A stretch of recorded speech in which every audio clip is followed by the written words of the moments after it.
आज से ठीक 1 साल पहले एक तुम जैसे बच्चा आता है मेरे पास और बहुत सारे डाउट्स लेके आता है कि भैया मेरा जो मॉक टेस्ट है ना उसमें 224, 260, 240 के समथिंग स्कोर आता है। बट अगर थोड़ा सा और मेहनत किया जाए तो 300 आ जाता है। बट जिस टाइप का मैं एफर्ट लगा रहा हूँ ना, जितना एफर्ट मैं इस टाइम पे कर रहा हूँ ना, उस एफर्ट को अगर देखा जाए ना तो मेरा स्कोर है ना हर मॉक टेस्ट में 600 प्लस आना चाहिए। और भैया मेरे लिए ना इस साल सिलेक्शन लेना बहुत इंपॉर्टेंट है। और ये बता देता हूं कि आज वो बच्चा एम्स में है। जो मिस्टेक्स जो गलतियां आप लोग इस टाइम पे कर रहे हो ना, सेम मिस्टेक्स सेम गलतियां वो एक टाइम पे कर रहा था। थोड़ा सा इंप्रूवमेंट, बस थोड़ा सा इंप्रूवमेंट उसने किया था और आज वो एम्स में है। वही इंप्रूवमेंट आपको करना है। आज मैं आपको टोटली ये बताने वाला हूं कि आपको आपकी क्या स्ट्रेटेजी रखनी चाहिए, पेपर अटेम्प्ट कैसे करना चाहिए। क्योंकि इसमें बहुत सारे बच्चे ये सोच रहे होंगे कि भैया सिलेबस ही कंप्लीट नहीं है तो पेपर अटेम्प्ट करने के लिए क्या स्ट्रेटेजी क्या फॉलो करेंगे। बट अगर तुम लोग इस स्ट्रेटेजी को फॉलो करोगे और तुम्हारा 60 to 70, 80% सिलेबस भी क्लियर है ना, तो भी तुम्हारा सिलेक्शन हो जाएगा। साथ में सबसे इंपॉर्टेंट मैं आपको रिसोर्सेज भी देने वाला हूं।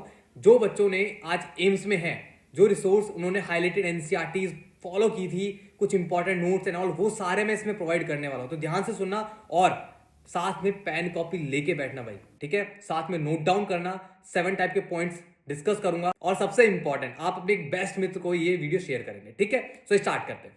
मैं सबसे बेसिकली बायो से स्टार्ट करूंगा, ठीक है। आज मैं जो बायो में इसके बारे में बताने वाला हूं, ठीक है, अगर आप लोग इस चीज को अच्छे से फॉलो करोगे तो बायो में 360 आप तो 360 आप लोग ला सकते हो। क्यों? क्योंकि साथ में मैं आपको एम्स टॉपर स्टूडेंट की हाईलाइटेड एनसीईआरटी प्रोवाइड करूंगा, कुछ उनके एनालिसिस पेपर्स प्रोवाइड करने वाला हूं, और साथ में आपको कुछ एक ऐसा स्ट्रेटेजी कि कौन सा क्वेश्चन सबसे पहले अटेम्प्ट करना चाहिए वो सारा कुछ बताने वाला हूं। रिसोर्स तो मैंने दे ही दिया है। साथ में जो पेपर है, ठीक है, इस पेपर में पिंक कलर के बुक मार्क से जो स्टिक है वो बायो है, एंड जो ग्रीन से है वो आपकी केमिस्ट्री, और फिजिक्स के लिए ब्लू कलर से, ठीक है। सो स्टार्ट करते हैं।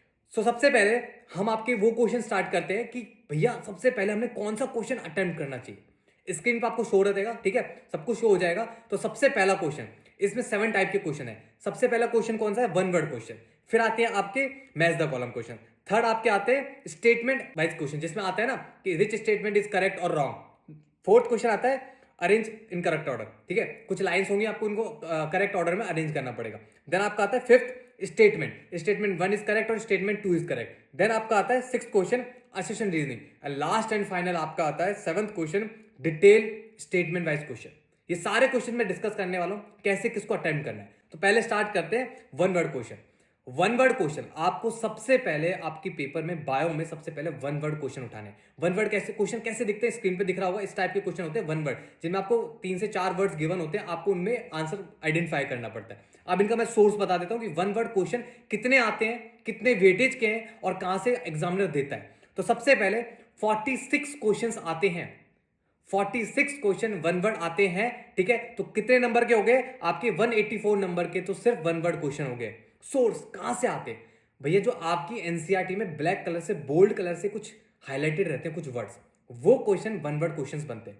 उन वर्ड से 1 वर्ड क्वेश्चन फ्रेम आउट होते हैं, तो आपको उन पे ज्यादा फोकस करना है। अब आपको है ना साथ में ना क्वेश्चंस बटोरना है, ठीक है। एग्जामिनर क्या करता है, आपको है ना पेपर बहुत मिक्स करके देता है, तो आपको है ना अपना मतलब आपका है ना गोल फिक्स होना चाहिए कि मुझे सबसे पहले है ना कि 1 वर्ड क्वेश्चन अटेम्प्ट करने। तो सबसे पहले क्या करो, सारे 1 वर्ड क्वेश्चन प्रैक्टिस करोगे। डन। अब आता है आपके match the column. Match the column सबसे इजी क्वेश्चन होता है, सबसे इजी। क्यों? क्योंकि इसमें क्या होता है, मैच द कॉलम में 4 ऑप्शंस होते हैं जिनको आपको मैच करना होता है, स्क्रीन पे दिख रहा होगा।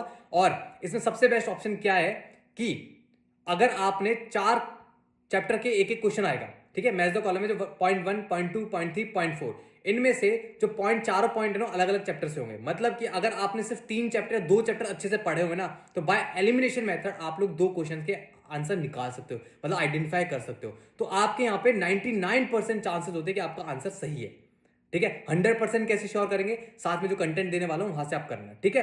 तो इसमें आपके मैच द फॉलोइंग क्वेश्चन कितने आते हैं? 17 क्वेश्चन आते हैं, इंटू करो 4 से, तो 68 नंबर का यहां से क्वेश्चन आपके आते हैं, ठीक है। सोर्स क्या है? सोर्स इन क्वेश्चन का जो सोर्स है ना आपकी एनसीईआरटी में देखना, फिगर्स कुछ फिगर्स गिवन होंगे या फिर आपके कुछ टेबल्स गिवन होंगी, ठीक है। जैसे बायोलॉजिकल क्लासिफिकेशन है, प्लांट किंगडम है, इसमें कुछ है ना, या फिर रेस्पिरेशन है, वहां पे कुछ है ना आपको टेबल्स गिवन है। जो टेबल्स है ना उसके अंदर जो वैल्यूज है, जो कंटेंट है, वो आपको एज इट इज रट लेना है, क्योंकि वही question match the column question में फ्रेम आउट होता है, ठीक है। ये हो गया। अब आते हैं स्टेटमेंट इन करेक्ट और नॉट। अब इसमें एक क्वेश्चन आता है कि विच स्टेटमेंट इज करेक्ट और नॉट। स्क्रीन पे दिख रहा होगा, इस टाइप का क्वेश्चन आएगा, ठीक है। कितने क्वेश्चन आते हैं? समथिंग 10 to 14 क्वेश्चन आते हैं। अगर मैं 10 या 14 लेके चलता हूं, अगर मैं 10 क्वेश्चन लेके चलता हूं तो 40 नंबर का यहां से क्वेश्चन फिर आउट होता है, ठीक है। अब इसका सोर्स क्या है? देखो, सोर्स सारा जो भी 7 पॉइंट डिस्कस कर रहा हूं ना, सारा सोर्स में हाईलाइटेड एनसीईआरटी में इंक्लूडेड है, तो आप लोग वहां से कर लेना, ठीक है। बट जो स्टेटमेंट होता है ना, विच statement is correct, which statement is wrong, वो सारे कंसेप्ट बेस्ड क्वेश्चंस होते हैं। ये कहां से पूछे जाते हैं? आपके ह्यूमन फिजियोलॉजी है, भर के क्वेश्चन पूछे जाते हैं, भर के क्वेश्चन, ठीक है। तो मेरी जो हाईलाइटेड एनसीईआरटी है उसमें मार्क है कि आपको कहां से स्टेटमेंट वाइज क्वेश्चन पूछा जाता है, तो आप लोग वहां से प्रेफर कर सकते हैं, ठीक है। इसके बाद आता है third question, sorry fourth, arrange in correct order. Screen पे दिख रहा होगा फिर से कि आपको क्वेश्चन आता है, बहुत इजी क्वेश्चन आता है कि कुछ वर्ड्स दे देंगे, उनको इंक्रीजिंग या डिक्रीजिंग ऑर्डर में आपको अरेंज करना पड़ेगा, ठीक है। कितने क्वेश्चन आते हैं इस टाइप के आपके जो क्वेश्चंस आते हैं वो मैक्सिमम 4 to 5 क्वेश्चन आते हैं। अगर मैं 5 लेके चलता हूं तो 5 4 20 नंबर के क्वेश्चन इस टाइप के आते हैं, बहुत इजी क्वेश्चन होते हैं। वही सेम कंसेप्ट, अगर 4 वर्ड्स आपको अरेंज करने हैं इंक्रीजिंग डिक्रीजिंग ऑर्डर में, अगर आपने उनमें से 2 से 3 चैप्टर बस पढ़े हुए हैं, सुपरफिशियली रीडिंग ली हुई है, तो भी आप लोग उसका एक करेक्ट आंसर निकाल दोगे, ठीक है। तो ये चीज आपको फॉलो करना है। और उसके बाद अब आपका आता है फिफ्थ क्वेश्चन, स्टेटमेंट 1 स्टेटमेंट 2। देखो, इस टाइम पे जो एग्जामिनर फॉलो कर रहा है ना, वो है statement, which statement is correct and which statement is false. तो 2 स्टेटमेंट होंगे आपके पास, स्क्रीन पे दिख रहा होगा। इस टाइप के क्वेश्चन आपसे एग्जामिनर बहुत पूछा है, साथ में असर्शन रीजनिंग भी पूछा है। असर्शन रीजनिंग अभी थोड़ी बात डिस्कस करेंगे, पहले ये डिस्कस कर लेते हैं। कितने क्वेश्चन पूछा है? समथिंग आपसे 5 to 4 क्वेश्चन पूछा है। मैं 5 लेके चलता हूँ, 5 4 20 नंबर का यहाँ से क्वेश्चंस आ रहे हैं, 5 क्वेश्चन पूछे जा रहे हैं। और 5 क्वेश्चन इतने इजी, आप लोग अगर मेरी हाईलाइटेड एनसीईआरटी देखोगे ना, तो उसमें सब कुछ मिल जाएगा कि यार हाँ यार, यहाँ से पूछा गया था। अगर मैं इतना कर लेता ना, मैं आज ये क्वेश्चन ठीक कर आता, ठीक है। तो यहाँ से ये करना है, ओके। हाईलाइटेड एनसीईआरटी का सोर्स है असर्शन रीजनिंग, कम से कम 12 से 10 क्वेश्चन आते हैं। 12 लेके चलता हूं तो 12 into 48 नंबर का आपका असर्शन रीजनिंग आते हैं। सोर्स क्या है? हाईलाइटेड एनसीईआरटी देखना, वहां से सोर्स करना, ठीक है, सोर्स फॉलो करना, ओके। अब उसके बाद आता है सबसे dangerous question, 7th question, detail statement wise question.